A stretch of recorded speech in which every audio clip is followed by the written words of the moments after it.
Hey guys, this is Jay Calder of JAYONBOXING here with predictions for the Vergil Ortiz versus Fredrick Lawson card. And as always, these are just my takes, of course. Your predictions can be left down in the comments section below. Would love to hear them all. And yes, this will be something a little bit different going into the new year. Starting off 2024, I'll be stacking some of my picks from smaller or less prominent cards all in one, just to kind of give out more predictions, betting odds, reach a few more of you, cover a bit more of the sport, all that good stuff. So I'll be doing that heading into the new year. The bigger fights will still get the full breakdown, the same treatment that I normally have given them, but I want to take some of these kind of smaller shows and predict maybe the top 2 to 4 fights on the card and give you my take on them. Of course, just one of the changes I'll be making heading into 2024, so let me know down in the comments what you think of this move. Now, a little bit of show info here. This will be headlined by the Ortiz versus Lawson fight as mentioned. This will be at the theater at the Virgin Hotels in Las Vegas, Nevada, airing live on DAZN in the junior middleweight division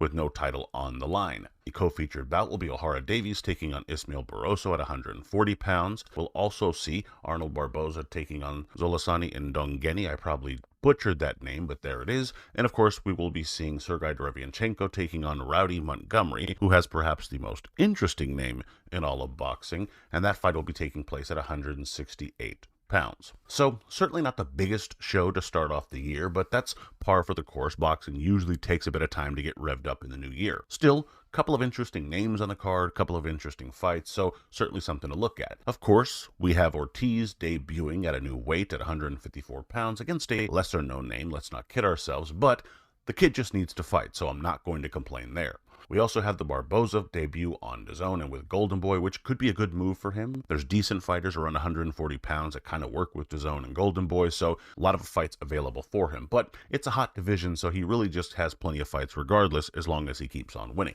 Also, as mentioned, we have the Eliminator or interim title bout between Davies and Barroso taking place as well at 140 pounds, so could be an interesting one depending on how you kind of look at that fight. So overall, decent card. Let's get into it. Now, we'll start here with the main event. Starting off with Ortiz, I think he definitely has to apply pressure, especially with someone like Lawson who likes to back up. He has to be smart about it, however. At a new weight, just coming forward mindlessly doesn't benefit the Texan. Now, that's not really what his style, but he still needs to make sure he's setting up his work, and maybe get a test, a bit of a taste of some of Lawson's power before he really starts putting forth a lot more effort.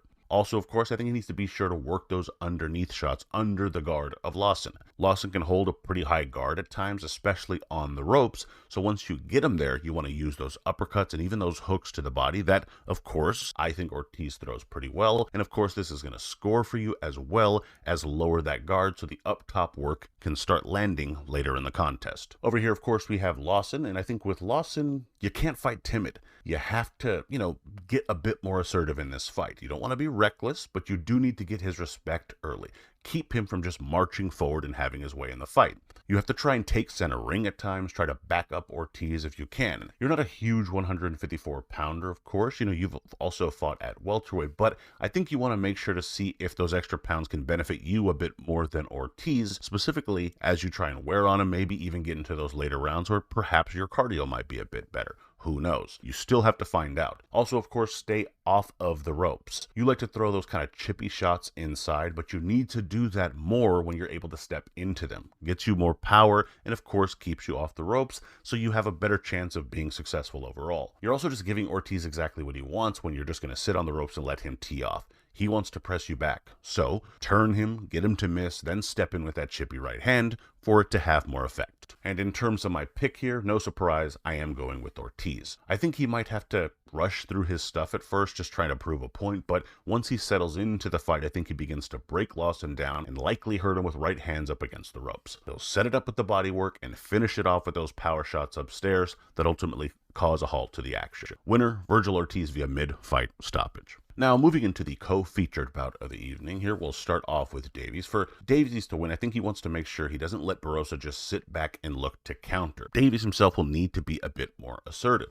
This can be as simple as just jabbing a bit more and forcing Barroso back to kind of hold off on some of his counters and then backing up himself where Davies can then step in and really get some work done. But he has to be sure that he's forcing Barroso to be a little bit more in the pocket as opposed to just sitting there looking to catch and counter the whole night. I think he can do that successfully, quickly if Davies lets him. Which of course leads to what I think Davies needs to be doing in the entire fight, which is staying busier to begin with. Davies either unsure of himself or looking for just the right moment to attack and hold off a bit too much from throwing for too long a stretch. He needs to get in range through that jab and of course start throwing some shots to press Barroso back and score. Otherwise, he lacks a very good chance in this fight. Switching over to Barboza, I think Barboza isn't a terrible fighter at all, but he is definitely awkward and cagey at times. I think he should use that to his advantage. He's the more accurate puncher, I think. At least his punches tend to get there a bit more often, more consistently. Davies is a bit odd with some of his shot selection, so it's not always there for him. Especially in bursts, I think Barroso has him there, so land and then tie him up, turn him, smother his work, and do it by kind of getting those shots in there quickly and then resetting. I would also say the left hand will be key for Barroso, and he will need to keep it fresh, meaning, of course, don't overuse it, but also just throw it behind the jab as a lead. Arc it over the top. Just vary the shot so that it keeps Davies guessing and he's unable to prepare for it as the night progresses. Now, in terms of my pick here, I do think Davies, the much younger man, could show some improvement and use some energy and some youthfulness to take a close fight. I also think Barroso could walk him into left hands repeatedly and with his caginess keep Davies timid as he steals rounds as the fight moves on. I'm going with the latter option and picking a winner in Ismael Barroso via split decision. Now, in terms of my quick picks here, we're starting off with Barboza versus Ndongeni at 140 pounds. I think the winner here is Barboza via mid-fight stoppage. Outside of Devin Haney, Barboza is clearly the best fighter Ndongeni has faced. I think it shows up on the night. Barboza will have too much for him and simply overwhelm him. Of course, he will have to be mindful of the overhand shots that I do think Ndongeni throws fairly well, but I do think he's fine and avoids those and finishes the night early.